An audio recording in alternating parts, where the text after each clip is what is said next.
Gracias, querida Normita. Buenas tardes, compañeros. Hola, Andrés, Augusto, hola, David. Muchas gracias por acompañarnos.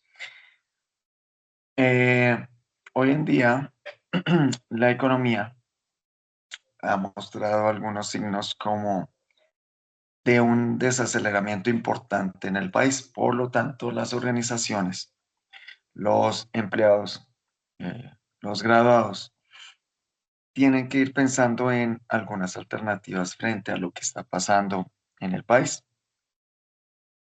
De hecho, el año pasado lanzaron un estudio, que es la encuesta nacional logística, con datos del 2022, en donde eh, la logística o el costo logístico pasó del 2020 de un 12,6% a un 17,9%. Cuando hablamos del costo logístico, estamos hablando del costo de todas las operaciones logísticas: abastecimiento, logística interna, inventarios, producto terminado, y todo esto influye en las ventas. Entonces, este indicador es su costo sobre las ventas. Es decir, que actualmente nosotros tenemos un 18% del costo logístico sobre las ventas. Lo que quiere decir que si hay una facturación de 1.000 millones, el costo logístico es de 180 millones, que es algo muy alto frente a Estados Unidos u otros países de América. Cuando examinamos un poquito más a fondo, vemos que los componentes de este costo logístico están encabezados principalmente por el transporte, aparentemente con un 35,9%. Sin embargo, si miramos el almacenamiento y los inventarios, son uno solo en realidad. Los inventarios es la cantidad de producto que nosotros tenemos, sea materia prima, sea producto terminado. Y el almacenamiento son aquellos costos fijos y variables con los que yo tengo que mantener el inventario. Entonces, digámoslo que en cierta manera ellos son uno solo. Entonces, hablamos que de un 50%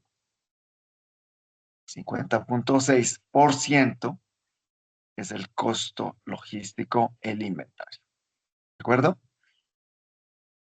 Y bueno, hay otros temas administrativos, otras causas, pero es muy claro cuando nos dicen que la mitad del costo logístico es responsabilidad de los inventarios. Eso es preocupante realmente. Igualmente, uno de los puntos más también importantes de la encuesta nacional logística es que nosotros, bueno, las empresas, siguen utilizando herramientas tradicionales como las conocemos de los 90: radiofrecuencia, pronósticos en Excel, sistema de bodegas, planeación ERP, identificación electrónica de datos, código de barras, rastreo de productos, EPS y factura electrónica. Es decir, que hoy en día, 2024, las empresas, la gran cantidad de empresas, están trabajando con tecnología de los 90. Eso también es preocupante. Sin embargo, poco, poco se ha visto de algunas organizaciones que comenzaron a trabajar con blockchain. Son herramientas de la industria 4.0, chicos. Realidad aumentada, Big Data, analítica, automatización de procesos, Internet de las cosas, identificación con códigos de QR, torres de control, inteligencia artificial, impresión 3D y la nube. Pero, aunque se conoce bastante, o ya conocen un poquito más de eso, su aplicación sigue siendo muy pequeña.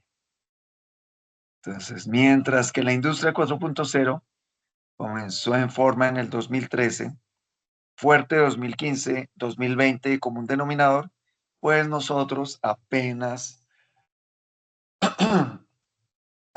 estamos comenzando a hacer esos pequeños pinos, ¿no?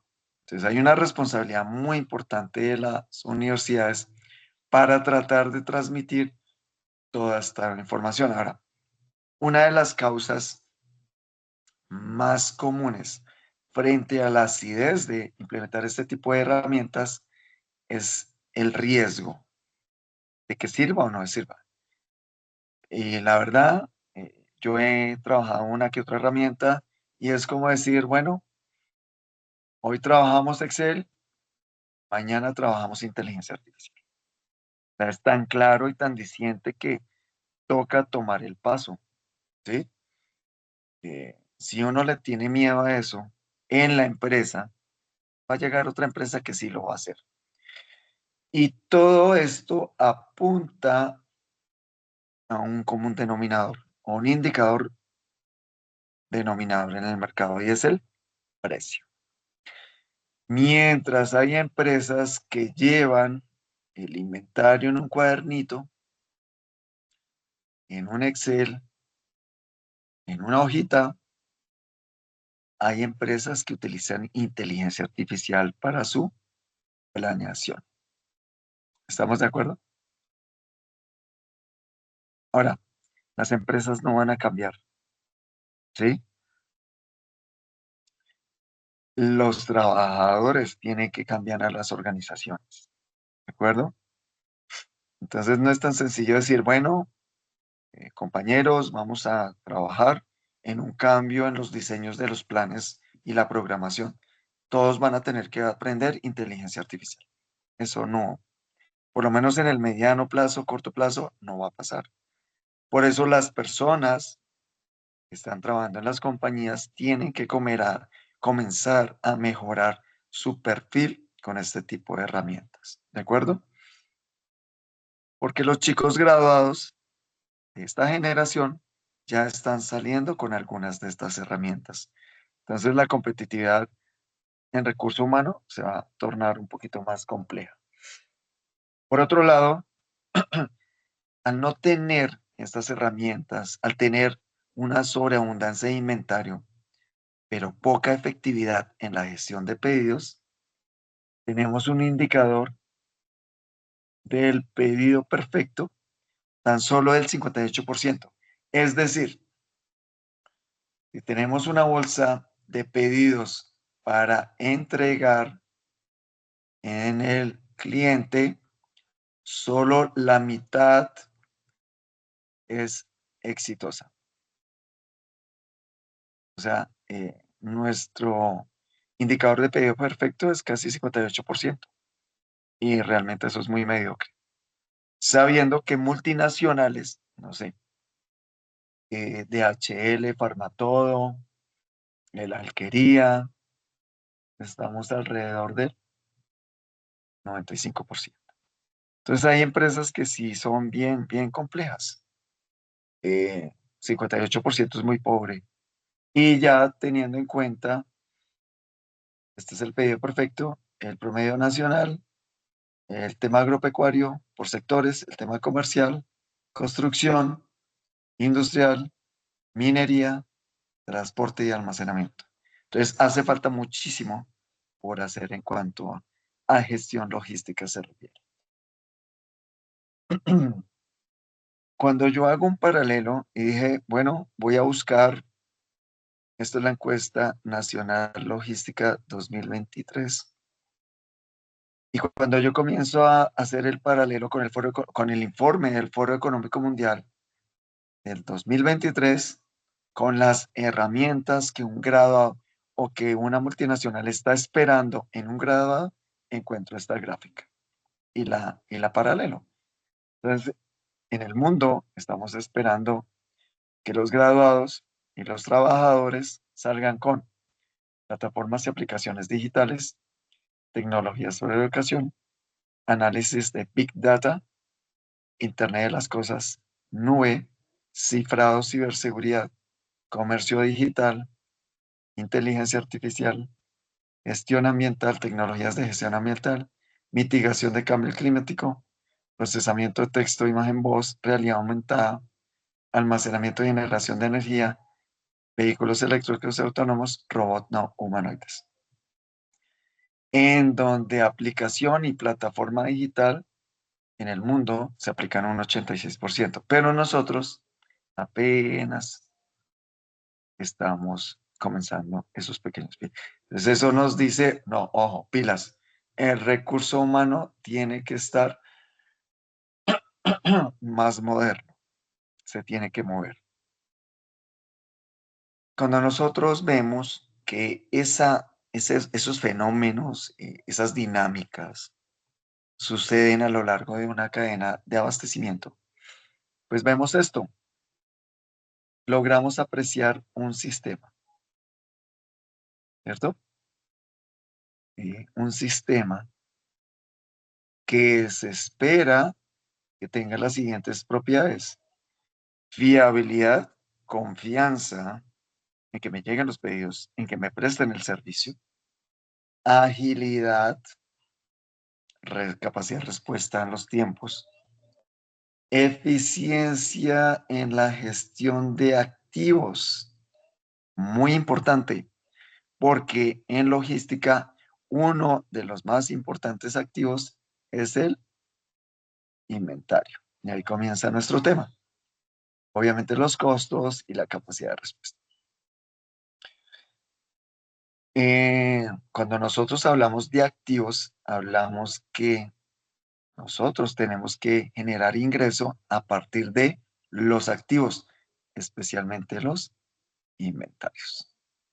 Ustedes evalúan una cadena de suministro, en la mitad de todas sus intersecciones se evidencia la presencia de altos niveles de inventarios. ¿Estamos de acuerdo? Y esos inventarios pues tienen un alto componente de costo. ¿Estamos? Entonces nosotros tenemos que colocarle cuidado a esa fuga de capital que estamos teniendo a costa de los activos entendidos como los inventarios. Y esto pues enfrenta ciertos retos, ciertas dinámicas, ustedes se han dado cuenta que están pasando en el mundo, como la globalización, el cambio de tecnología, la consolidación de productos, el papel del consumidor y obviamente la regulación del gobierno. Cuando nosotros gestionamos esta cadena de abastecimiento y queremos meterle valor agregado, comenzamos a hablar de cadena de valor. ¿De acuerdo? En donde tenemos algunas actividades primarias: logística de entrada, la operación, logística de salida, mercadeo de ventas, servicio. Estas actividades primarias, en donde la más importante es la logística de entrada, se asiste de actividades de soporte como compras, tecnología, competencias de recursos humanos y como tal, la infraestructura, la empresa como tal. ¿Listo? Y entre todas estas actividades me generan un valor que se traduce en un menor precio para...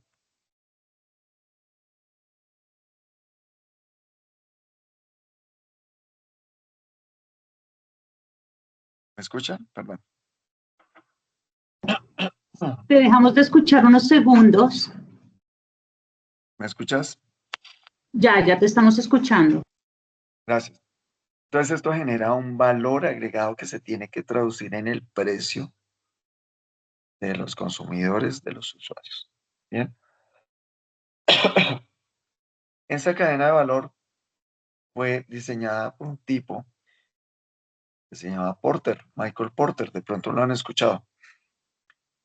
Y este personaje comienza también a hablar de 5 fuerzas que detallaron, enchaparon la competencia de la industria. Estas fuerzas son eh, la rivalidad, amenaza de nuevos competidores, amenaza el poder de compradores, productos sustitutos y proveedores. Tengamos en cuenta que la gestión de abastecimiento de entrada o la logística de entrada es la más importante. ¿Por qué?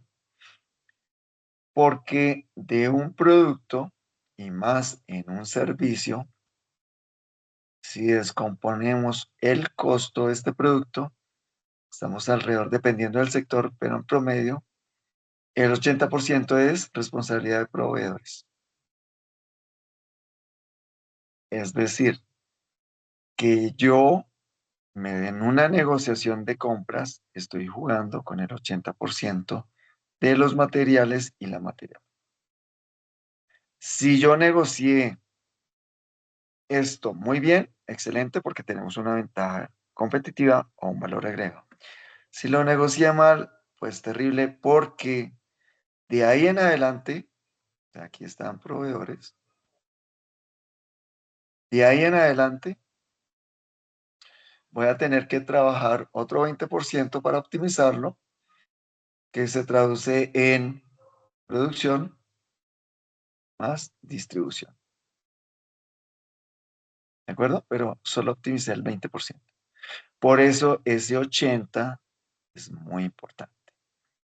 Y como nos acabamos de dar cuenta, de ese 80, o sea, ese costo de aprovisionamiento o abastecimiento, estamos hablando que el 50% es responsabilidad de los inventarios.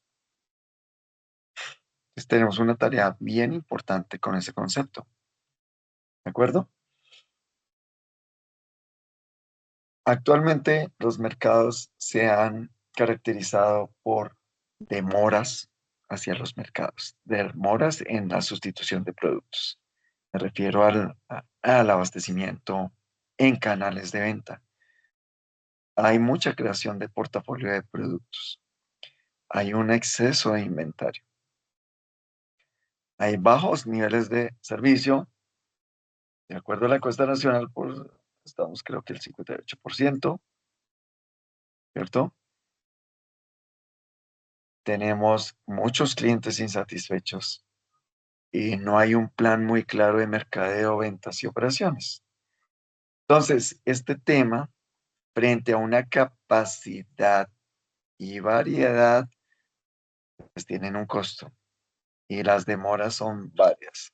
Entonces, las compañías deben tomar más decisiones conscientes, como por ejemplo, invertimos en una gran planta con gran capacidad, tiempos ociosos, o una pequeña planta y costeamos altos niveles de inventario para apalancar el mercado, o pequeños centros de distribución para minimizar gastos de transporte, o invertimos una gran centro de distribución en un operador logístico con múltiples rutas.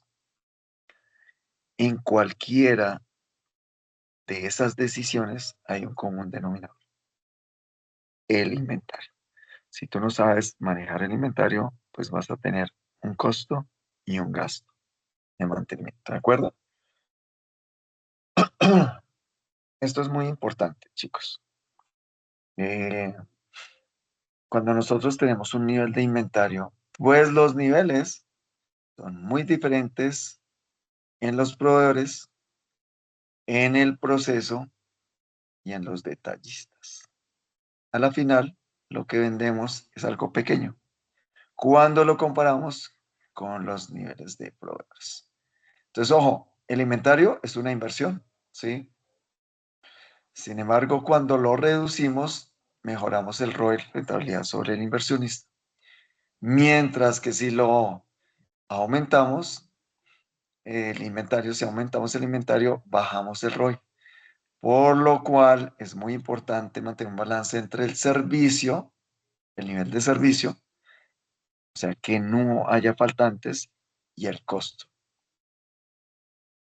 Tenemos que mantener con un buen nivel de servicio al cliente, pero mantener ese nivel de servicio sacrifica parte del capital.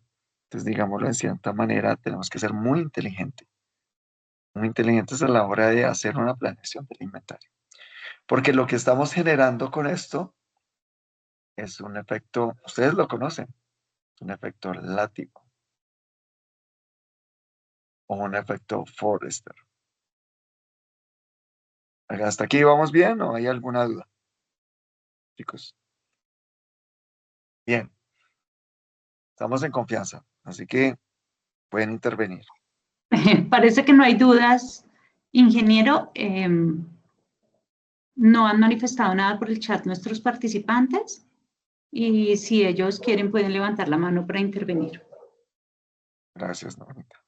Entonces, miremos esto en un PIG. Esto es un PIG, chicos, un PIG gráfico. Tenemos ventas, costos vendidos, gastos variables, gastos fijos, inventario, cuentas por cobrar, otros activos. Entre las ventas, si yo le quito el costo de artículo, tengo el margen bruto. Si sumo los gastos variables y gastos fijos, tengo los gastos totales. Si tengo el inventario, cuentas por cobrar y otros activos, tengo el activo actual más un activo fijo. Si restamos el margen bruto menos los gastos totales, tenemos las ganancias netas. Si nosotros sumamos los activos, tenemos el activo total. Si estas ganancias netas las dividimos entre las ventas, tenemos un margen de ganancias netas.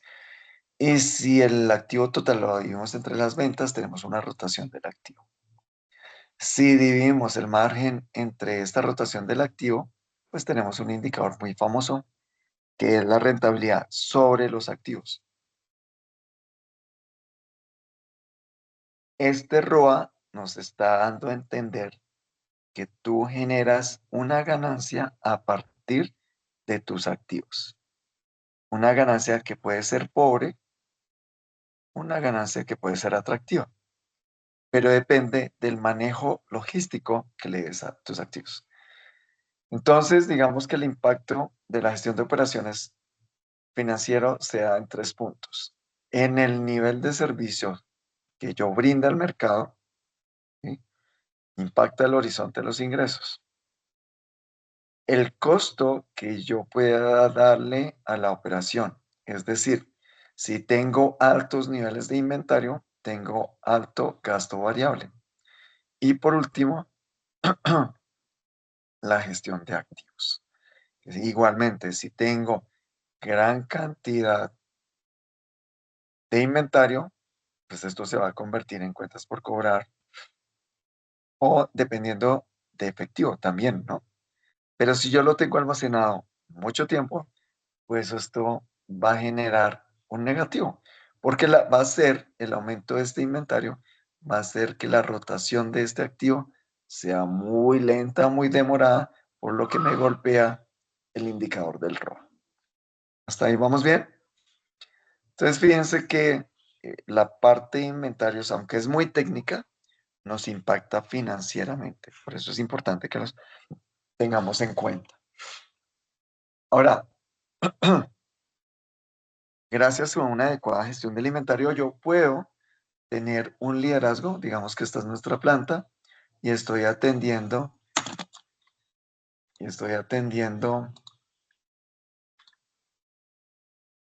pues la demanda, y la demanda es bien compleja.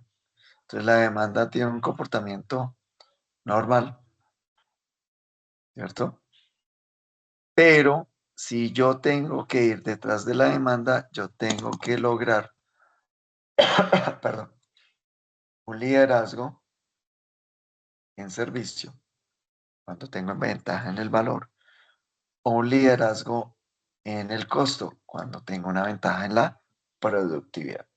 Y si yo tengo ventaja en el valor y en la productividad, tengo liderazgo en servicio y de costos. Es decir, que todo el modelo de la operación lo estoy llevando a un algoritmo en donde estoy optimizando el costo de operación. ¿Estamos de acuerdo? Sin embargo, nosotros no estamos llegando a esta pasecita, sino que estamos llegando por acá, o por acá, o por acá, o por acá, porque vamos a obtener ciertos niveles de inventario. Y mantener esos ciertos niveles de inventario pues genera una restricción para nuestro modelo de optimización. Ahora bien, el inventario es un equilibrio, ¿no? Puede brindar una ventaja estratégica a través de los ingresos o puede convertirse en un gasto innecesario, dado que se genera gasto de mantenimiento. Por lo tanto, debe haber un equilibrio entre la ventaja competitiva y el gasto de mantenimiento. ¿Cómo es este equilibrio? Pues por un lado, la disponibilidad del inventario, pues es muy importante, porque si tengo nivel de inventario, tengo un servicio competitivo, es decir, mis clientes nunca se van a quedar con desabastos, ¿sí? Y esto me respalda para que la probabilidad de tener existencias pueda responder a una incertidumbre que yo no conozco cómo suceda. Pero el costo de inventario, desde el otro punto de vista, es causado por varias cosas. El inmovilizado porque un producto pierde su valor en el tiempo, ¿cierto? El costo de pedir y su gestión administrativa de carga, de transporte. Entonces esto genera también un costo, en cierta manera, oculto. Tú puedes vender mucho, buena facturación, pero cuando te enfrentas al estado del PIG, estado de pérdidas y ganancias, pues la realidad es muy diferente, ¿no? Facturaste mucho, pero gastaste mucho. Entonces no hay una rentabilidad significativa. ¿Eh? No olvidemos que los inventarios, por un lado, están dado el costo de mantenerlo. Aquí tenemos una inversión, aquí tenemos las cantidades, las cantidades. A medida que yo tengo más cantidades de inventario, voy a gastar un poco más proporcional. Costo de mantener el inventario. A medida que yo pida más cantidades de abastecimiento, mi costo de pedir con la gestión del abastecimiento va a ser mucho menor. Cuando sumamos estas dos curvas, nos da el costo total del inventario, en donde lo que yo quiero es llegar, optimizar, minimizar esa curva, es decir, el costo del inventario. Bien, cuando ya comprendemos el costo del inventario, ahora yo digo, bueno, ¿cómo se comporta la demanda? Porque ahí viene la incertidumbre, ¿no?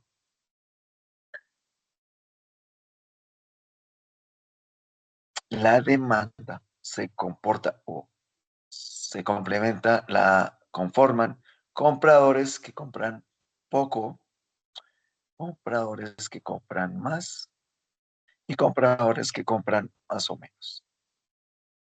Entonces, aquí estamos evidenciando que hay una concentración de compradores. Entonces, aquí estos compradores me están comprando 50 unidades, estos me están comprando 70 y estos me están comprando 30. Entonces, cuando logramos evidenciar ese comportamiento en el mercado, eh, nos evidenciamos la construcción de una distribución normal, ¿cierto? Entonces, el mercado se va a comportar así. A veces sí, a veces no. Y por lo tanto, yo tengo que tener un sistema casi en tiempo real que tenga un seguimiento hacia la demanda, hacia el comportamiento de la demanda. Pero, para que no nos aburramos en esta gestión del inventario, pues mi comportamiento de la demanda va a ser tan dinámica como nuestro proveedor. Porque el proveedor también va a tener sus tiempos. Muy eficiente, muy deficiente. Y el promedio. Entonces yo tengo que manejar mi stock de trabajo con dos variables. El comportamiento de la demanda y el comportamiento del proveedor. Y el inventario se convierte en un amortiguador. en donde yo voy a manejar un concepto muy importante que se llama desviación estándar. Y esas desviaciones estándar, bajo esa suposición de que la demanda se comporta como una distribución normal, voy a tener probabilidades. Esta probabilidad, recuerden su estadística de hace años, esta probabilidad me determina que con estas desviaciones estándar, si es una desviación estándar, 68%, si son 2,95 y si son 3,99, esto me va a determinar que no hayan agotados en mi bodega. ¿Estamos de acuerdo? Y a esto también le conocemos como nivel de servicio. Muy interesante. Viéndolo con un poquito más de detalle, si la demanda es muy agresiva, la pendiente es muy agresiva, pues la demanda va a ser bastante agresiva. Si la pendiente de la línea de consumo del stock del inventario no es tan agresiva, pues podemos tener un componente más tranquilo frente al tema. ¿Listo? Viéndolo por un poquito más de detalle, para no extenderme tanto. eh, Aquí vemos el consumo. Aquí vemos un stock. Esto se consume, ¿cierto? Si la demanda es algo suave, si la pendiente de la demanda es suave, bueno, está bien, manejamos dos desviaciones estándar, nivel de servicio 95%. Si la demanda es muy agresiva, tenemos que pegarle al 99% de desviación estándar. A tres desviaciones estándar, 99%. Sin embargo, ahí hay un problema. Cuando aumenta el nivel de servicio, aumenta la existencia de seguridad, por lo tanto, aumenta el gasto de operación. Entonces tenemos que tener mucho cuidado con eso, por lo anterior que les había dicho. Para esto, es muy importante que tengamos en cuenta cuatro políticas. De pronto las vieron en alguna de sus materias de planeación, programación, no sé.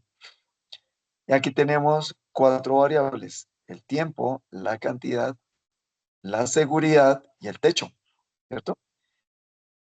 Entonces, algo que hemos visto y evidenciado que de pronto algunos centros de distribución o algunas empresas no manejan es que no utilizan diversas fórmulas para los comportamientos de las demandas de diferentes productos. Por ejemplo, para una demanda estable utilizamos una fórmula o una combinación TQ, tiempo y cuantía, que me va a generar el inventario y el abastecimiento óptimo, ¿sí? De ahí en adelante se alejan del punto óptimo. Un stock de seguridad, cantidad óptima, para un comportamiento volátil de la demanda. Un stock de seguridad con un techo para evitar el sobreinventario, con un comportamiento volátil incremental, y un tiempo óptimo de abastecimiento y un techo para una demanda estacional. ¿Listo? Entonces, cuando miramos cada uno de los modelos, por ejemplo, aquí tenemos TQ, eh, vemos que esto funciona como un EOQ prácticamente, ¿no? Hay un punto de reorden, genero la orden con mi proveedor, consumo material y aquí me llega. Consumo, aquí pido y aquí me llega. Estas órdenes o puntos de reorden se calculan en función a la capacidad de respuesta del proveedor. Entonces, pues va a ser un modelo muy, muy tranquilo, de sencilla reacción. ¿Listo? Pero el tema se complejiza más cuando tenemos algo volátil. Por lo tanto, yo te necesito un stock de seguridad. Entonces aquí consumimos, toco el stock de seguridad, sigo consumiendo, respeto los tiempos del proveedor y me llega el material. Consumo, toco, pero mira, estos picos que son mortales hacen que yo genere un stock out. Pero gracias a la reacción del modelo, llega el material. Y vuelvo y consumo, pido y llega el material. Porque es muy difícil tener todo el inventario solo para unos pocos picos. ¿De acuerdo? Este es SQ. Y se vuelve más complejo el modelo cuando tenemos un SR, que es volátil incremental. Igual, consumo, toco el stock de seguridad, hago mi punto de reorden, pido, ¿cuánto pido? De aquí al techo, un techo que yo establecí. ¿Cuánto me llega? Ya pasó el tiempo, ya consumí, me llega lo que pedí. Se consume, pido de aquí al techo y me llega lo que pedí. Aquí, cuando somos muy agresivos, por ejemplo, ya no es una pendiente, es una vertical de un consumo gigante, me rompió el stock de seguridad, pero pido un tamaño proporcional a lo que pedí, a lo que me sacaron de producto por venta, y al poco tiempo llega un gran material. Pero miren que yo no estoy rompiendo el techo. Eso es algo muy importante para evitar un sobreinventario que va a ser muy costoso. Y por último, obviamente, tenemos el estacional, consumo. Hay un cálculo en función al proveedor del punto de reorden. ¿Cuánto pido? Este es un modelo TR. Pido de aquí al techo, consumo, llega. ¿Cuánto pido? De aquí al techo, consumo, pido de aquí al techo y va llegando. ¿Estamos de acuerdo? Pero este modelito es más tranquilo, por lo que es con tendencia estacional. ¿Listo?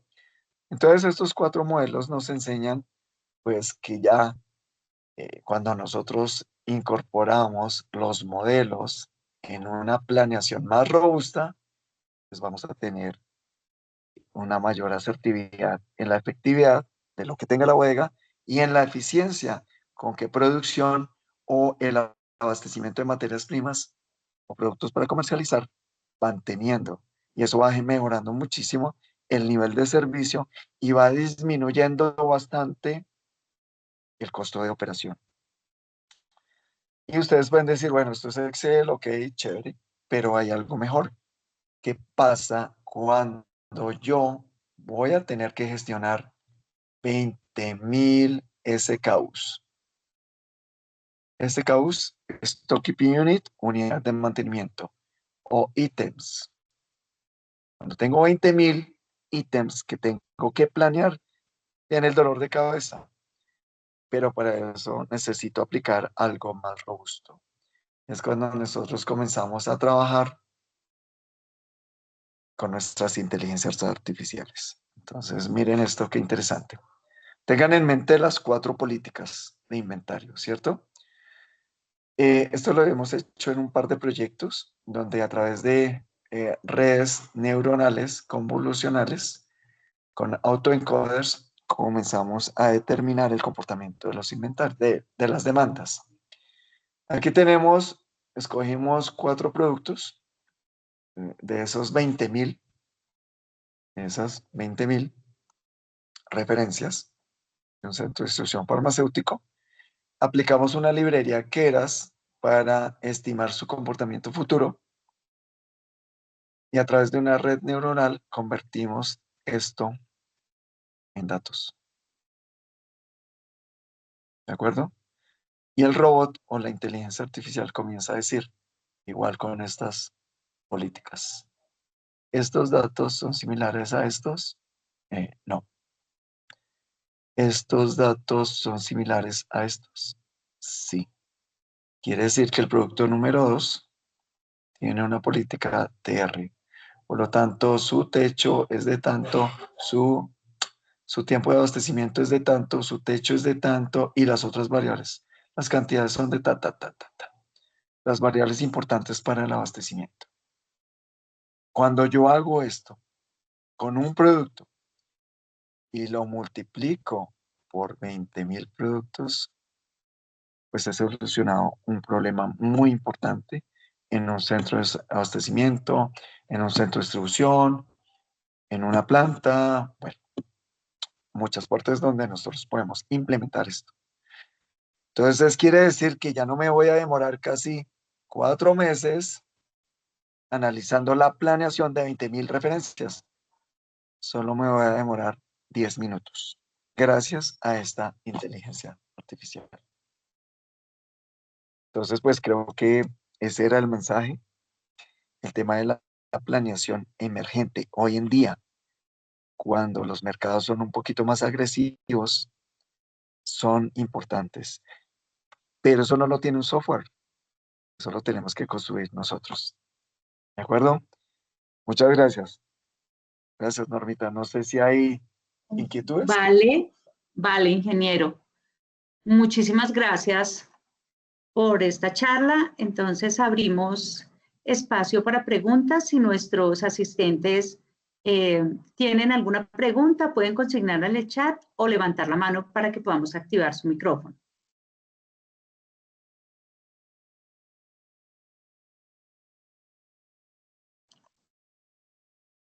Bueno, mientras nuestros participantes se animan a compartir con nosotros sus preguntas o a hacer algún comentario al respecto, queremos contarles que en este tema la escuela cuenta con un curso. ¿Nos puedes contar cómo se llama el curso, Andrés Felipe? Ingeniero, perdóname. Está bien, Normita. Estamos hablando de planeación emergente de inventarios, ¿correcto? Planeación emergente en operaciones, Planeación ¿cierto? emergente de operaciones. Sí, Perdón. en operaciones. Entonces, tenemos ese curso. Les vamos a dejar aquí la información en el chat. Mira, Lisette pregunta, buenas noches, ¿hay posibilidad que nos faciliten las memorias o la grabación de la charla? Claro que sí, Lisette, nosotros estamos grabando esta charla para enviársela a las personas, tanto que se inscribieron a la charla como como las que participaron en ella, para que la puedan tener como material de consulta, Lisette. Entonces, les acabo de colocar en el chat de esta charla la información, en donde encuentran la información del curso. Joel Sebastián tiene su mano levantada. Joel, estoy abriendo tu micrófono. Listo. Ya Buenas tienes tardes. acceso. Gracias, Joel. ¿Me escuchan? Te escuchamos. Listo. Pues digamos que yo, como para poner un poquitico en contexto, yo y algunos compañeros trabajamos en la parte de planeación y digamos que en muchos ejercicios, digamos que, bueno, como para contextualizar un poco, nosotros trabajamos en la parte del sector petrolero y pues digamos que a la final termina siendo un factor importante todo este tema de, bueno, yo cómo empiezo a proyectar mis inventarios de toda esta gama tan, digamos, pues no es que sea una gama muy grande, sino es una demanda, digamos, que en teoría se mantiene muy constante, pero pues digamos que hoy por hoy con tantas, digamos que regulaciones o algo, pues ha variado tanto. Según lo que te entiendo, la recomendación que nos das es como, mire, coja la demanda de cómo está el producto hoy en día. ¿Cierto? Cómo lo están viviendo los otros, déjenle, digamos, que esa parte un poco a logística, pero entienda, digamos, que cómo funciona esta demanda y, digamos, ahí, cómo, ahí yo tengo que evaluar la demanda desde los dos lados, ¿no? Sí, según lo que te entiendo, digamos, la demanda es de, bueno, yo cómo me voy a abastecer y yo cómo, qué es lo que voy a, como en cierta medida, a soltar a los demás. Sí, digamos, en nuestro caso, no, nuestros inventarios o nuestra información, nuestras proyecciones a diferencia, digamos, que de otros sectores que se mueven, no sé, digamos que un poco más cíclicos, más a la semana, al mes, que yo puedo empezar como a hacerme una idea, a nosotros nos toca ir proyectándonos 2 meses anteriores, ¿sí? Frente a este tipo de efectos. ¿Cuál, digamos, como que sería una recomendación, una forma como de ver, de estudiar más que todo, digamos, como yo qué puedo esperar más adelante de esa demanda? Sí, es el problema de todos los sectores en realidad. Eh, tú tienes una demanda independiente, que es la que estoy mostrando en color azul, ¿sí? Digamos que lo rojo ya pasó, lo azul va a pasar. Es una demanda con una incertidumbre y por eso se llama independiente. Y hay otras dos demandas dependientes que son producción o comercialización y el abastecimiento de los materiales que se necesitan para procesar esa oferta. ¿Sí? Entonces, por un lado está la oferta, que tú dices es la empresa, y por el otro la demanda del mercado.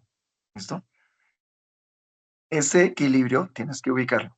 Ese equilibrio depende mucho de tu abastecimiento, de la logística de abastecimiento. ¿Qué quiere decir esto? Si tu abastecimiento, corrígeme, es Ecopetrol, bueno, hay que tener cierto cuidado. Entonces toca saber escoger el modelo con que tú vas a utilizarlo, ¿sí? Porque yo te puedo decir, oye, mira, de hecho tenemos una empresa con gas que ha tenido muchas situaciones en ese campo.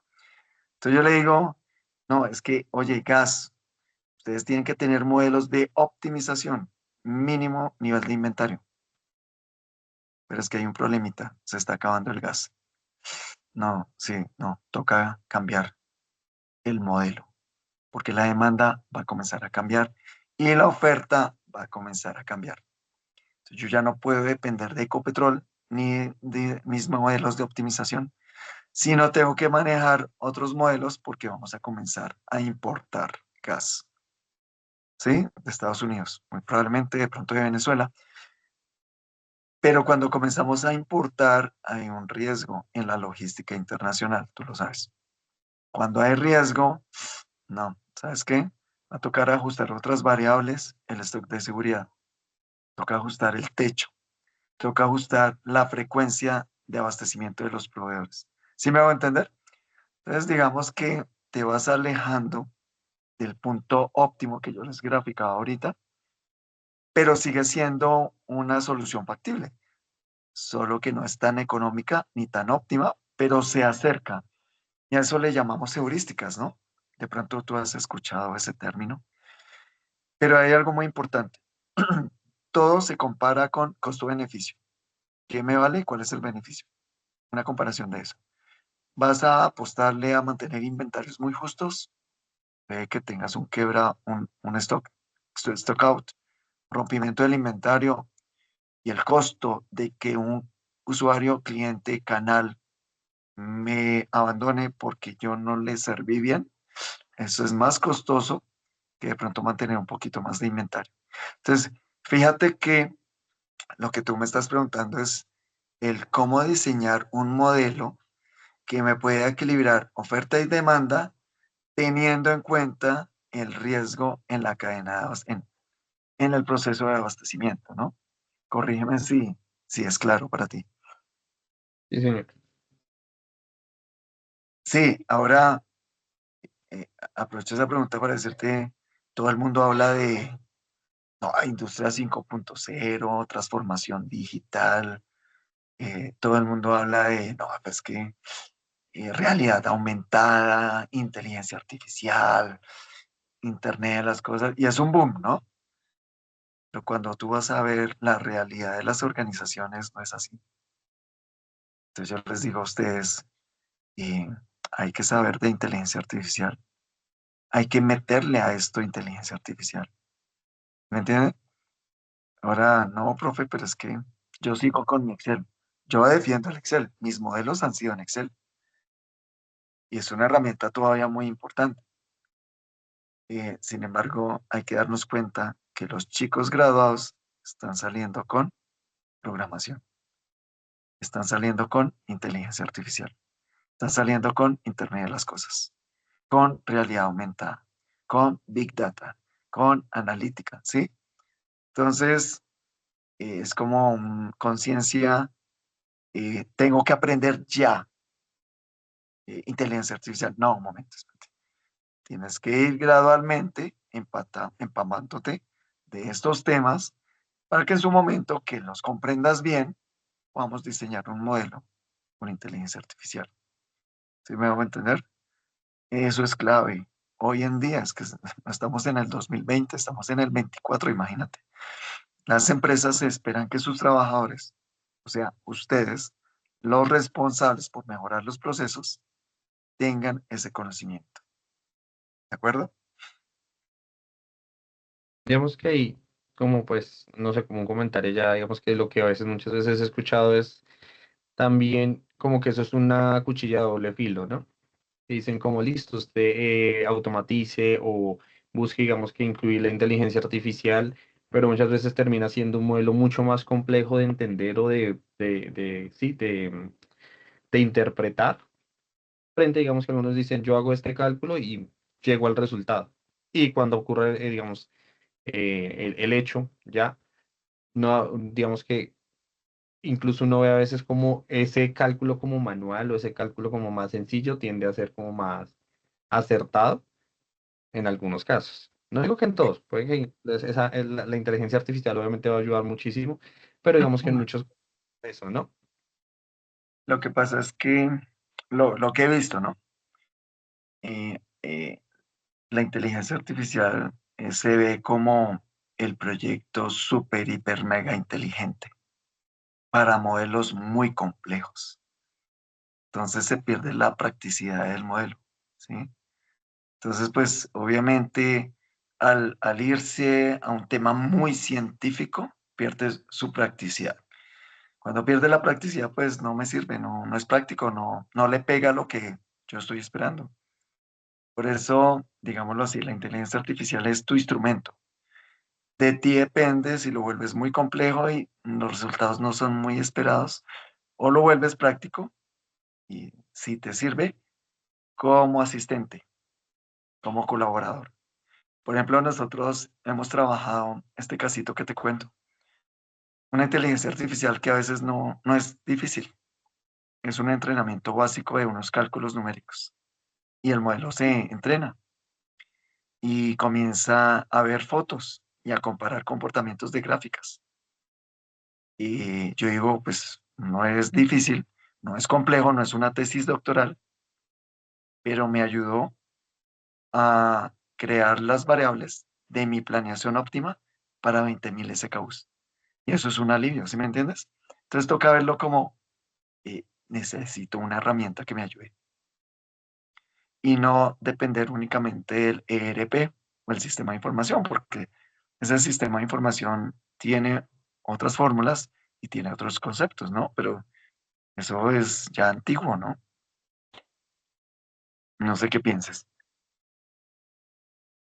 No, sí, digamos que concuerdo en esa parte de la final, porque sí, digamos que muchos digamos lo que tú dices, se van mucho por, entonces la herramienta ahora me va a solucionar todo, y y yo le dejo toda la herramienta y no la veo como una herramienta, sino como algo que ya me va a solucionar, que a la final pues nunca entendí, pero él está solucionando. En cambio, creo que lo que tú dices es más como, es una herramienta que me permite, pero que yo entiendo, que yo construí, independientemente de la complejidad que esta tenga.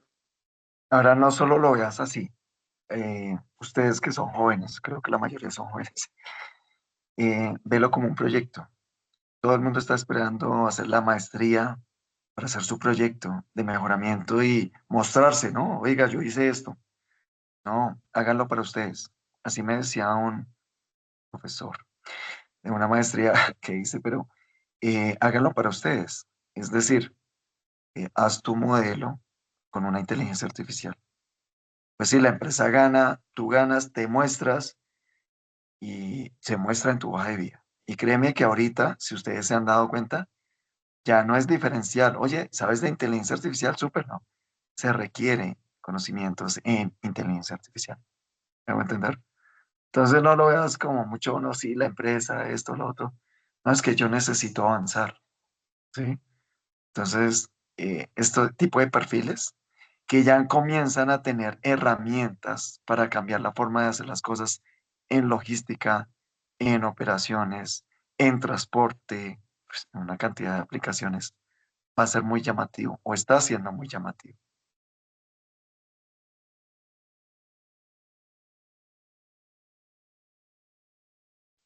Bien, Bueno, ingeniero, muchísimas gracias y muchísimas gracias a Joel. No tenemos más preguntas en el chat, no tenemos más personas con las manos levantadas, más invitados, entonces pues yo creo que esto sería como todo por el día de hoy. ¿Tienes algo que agregar, ingeniero? no, pues los estaremos contactando, chicos, que han estado muy interesados en el tema. Generalmente yo los contacto, les voy contando en qué estamos trabajando. Igual hay muchos frentes que estamos trabajando con estos temas, como el curso en planeación emergente de operaciones. Vamos a sacar un diplomado, tenemos un diplomado en modelos logísticos y Power BI. Vamos a sacar un diplomado el otro año de transición digital, que es súper chévere. Y bueno, hay mucha oferta, ¿no? Ya con estos temas en la página de la escuela, ¿cierto, Normita? Así es, ingeniero. Tenemos muchos temas que pueden ayudarles en el desarrollo de su profesión y también, ¿por qué no?, a nivel personal. Entonces, muchísimas gracias a todos por acompañarnos. Gracias, ingeniero, por compartir este conocimiento y esperamos poder encontrarnos en una próxima oportunidad. Feliz noche Muchas, para todos. un abrazo. Hasta luego. Muchas gracias. Chao, gracias. Gracias.